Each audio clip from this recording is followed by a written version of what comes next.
hommikul anti ukrainlastele teada, et elektrikatkestused võivad olla kusagil kuni 16 tundi selleks, et siis remontida ja energiavarustus ümber suunata. On see 4. sõjatalv nüüd oluliselt kehvem selle varustusega kui eelnevad?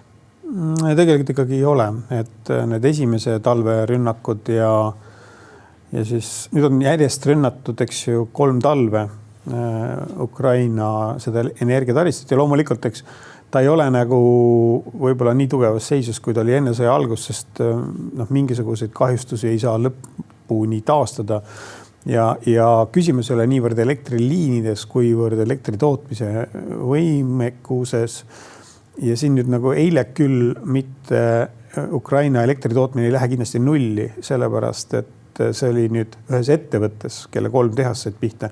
Aga Ukrainas on 2 tuumaelektrijaama, mis suudavad toota siiski arvestatava osa vajaminevast energiat hulgast ja on võimalus ka energiat importida, mida Ukraina nüüd hakkas jälle tegema.